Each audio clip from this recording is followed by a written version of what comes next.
Hello viewers, তো চলে আসলাম নতুন আরও একটা পেন্টিংয়ের ভিডিও নিয়ে। আজকের পেন্টিংটা একটু কালারফুল হবে, একটু ডিটেইল বেশি, একটু লেন্দি ভিডিও। তো আমি সরাসরি কালারে যাচ্ছি, তাই কথা না বাড়িয়ে। এটাতেও আমি ব্যবহার করেছি কোবাল্ট ব্লু এবং টাইটানিয়াম হোয়াইট বরাবরের মতোই। আকাশে আজকে আমি আরও কিছু কালার অ্যাড করব, ফ্লুরোসেন্ট পিঙ্ক, ইয়েলো, এগুলো টাইটানিয়ামের সাথে মিশিয়ে আমি এই কালারগুলো অ্যাড করব। তো এখানে আমি ব্লেন্ডগুলো করে নিচ্ছি প্রথমে ভালো করে। প্রথমে ব্লেন্ডিংটা ভালো করে করতে হবে, ব্লেন্ডিং স্কাইতে ভালো না হলে দেখতেও ভালো লাগবে না। এরপর আমি একটু ইয়েলোটা অ্যাড করছি টাইটানিয়াম হোয়াইটের সাথেই মিশিয়ে। আজকে একটা মূলত কালারফুল স্কাই হবে, তো ওটাই করছি। নিচে একটু সাদার পরিমাণটা বেশি রাখতে হবে, ওই আমরা সানের অংশটা ছেড়ে দিয়ে কাজ করব। তো এরপর ছোটো একটা ফিলবার্ট ব্রাশ দিয়ে আমি আস্তে আস্তে ডিটেলগুলো করছি। মেঘের প্যাটার্নগুলো এখানে ঠিক থাকতে হবে। মেঘের প্যাটার্নগুলো যদি ঠিক থাকে তাহলে আমাদের স্কাইটা দেখতে ভালো লাগবে, ওই মেঘগুলোও দেখতে ভালো লাগবে আর কি। তো এভাবে করছি। এই মেঘগুলো বিশেষত দেখা যায় সূর্য যখন অস্ত যায়, ঠিক ওই সময়ে এই কালারগুলো আমরা দেখতে পাই। আমরা যদি সন্ধ্যার আকাশটা খেয়াল করি তাহলে এই কালারগুলা খুব সহজে আমাদের চোখে পড়বে।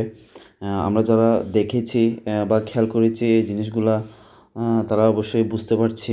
অনেক ধরনের কালার এখানে সাজানো থাকে, পার্পেল থাকে, পিঙ্ক থাকে, একটু আ ইয়েলো থাকে, এরপর একটু অরেঞ্জও দেখা যায়, একটু রেডও দেখা যায় মাঝেমধ্যে। এই ধরনের কালার সবগুলা মিক্সড হয়ে মূলত সন্ধ্যার আকাশটা দেখতে আমাদের একটু অন্যরকম লাগে। তো এটা আমরা মোবাইলে ছবি তুলেছি অনেকে, এটা আমাদের ছবিতে অলরেডি অনেকের মোবাইলে হয়তো আছে। এই জিনিসগুলো আমরা একটু যদি দেখি তাহলে জিনিসটা সহজেই একটু খেয়াল করা যায় বা বোঝা যায়। তো এই জিনিসগুলোই আমরা একটু রিয়ালাইজ করে যদি পেইন্টিংয়ে অ্যাড করতে পারি, তাহলে আমাদের ছবিটা ন্যাচারাল হয় বেশি। তো আমি আবারও বলছি, এখানে মূলত মেঘের প্যাটার্নগুলো যদি আমরা ঠিকভাবে ধরতে পারি তাহলে আমাদের ছবির সৌন্দর্যটা এমনিতেই বৃদ্ধি পাবে।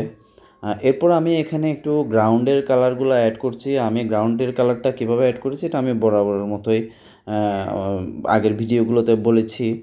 তো এরপর গাছের একটা পোষণ দিচ্ছি। এরপর ডিটেলগুলো আমরা পরেই করব মূলত। এখানে দূরেও পাহাড়ের মতো একটা সাবজেক্ট আমরা দেখতে পাচ্ছি, যেটা একটু ডার্ক মনে হচ্ছে। আসলে আমাদের আজকের এই ছবিটাই একটু ডার্ক হবে, কারণ সূর্য যখন ডুবে যায় তখনই সব দিকের কালারগুলো একটু ডার্ক হয়ে আসে। তো ওই জিনিসটা আমরা মাথায় রেখে ওই ছবিটার কাজগুলা করে যাচ্ছি আস্তে।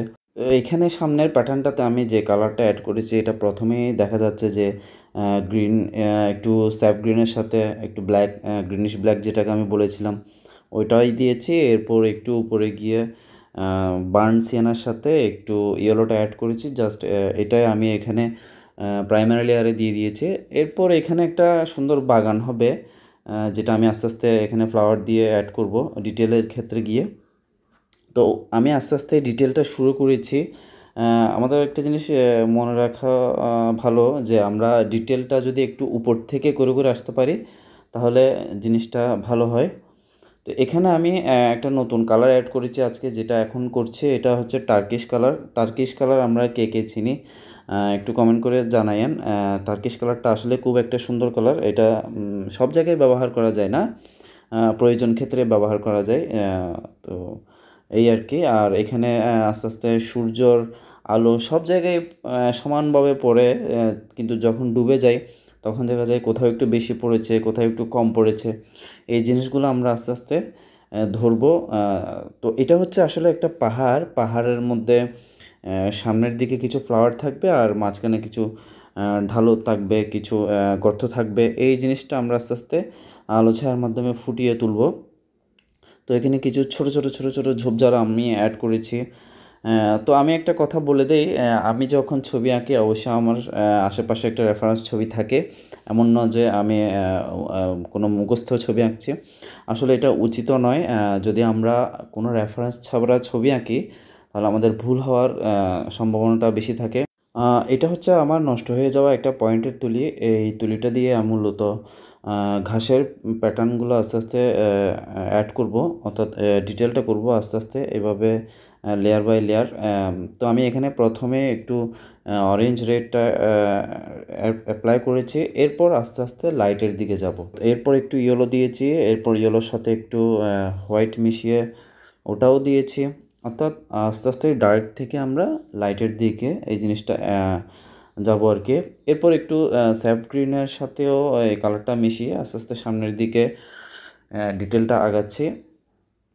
এরপর কিছু ফ্লাওয়ার অ্যাড করছি এখন। বিভিন্ন ধরনের ফ্লাওয়ার এখানে থাকবে, তো ওই ফ্লাওয়ারগুলাই আমি অ্যাড করছি। অবশ্যই দূরের ফুলগুলা একটু ছোট ছোট ছোট ছোট করে দিয়ে ওভাবেই আসবো।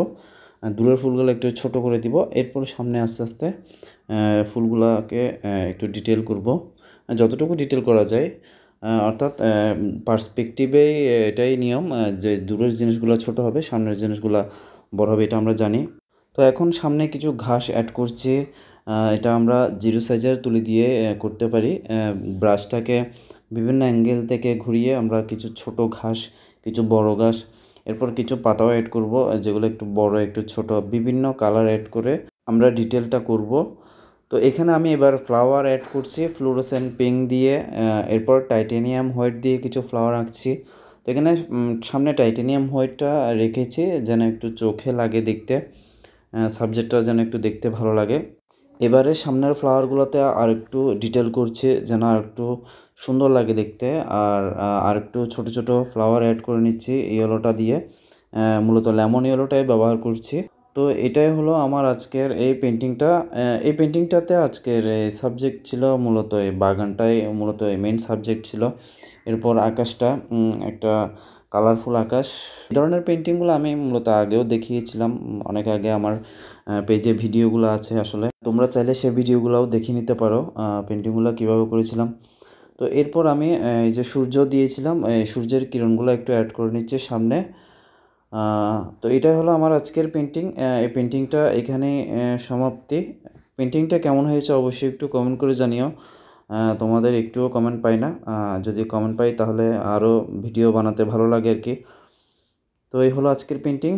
সবার সাথে দেখা হবে পরের কোনো ভিডিওতে। ততদিন ভালো থেকো। টাটা।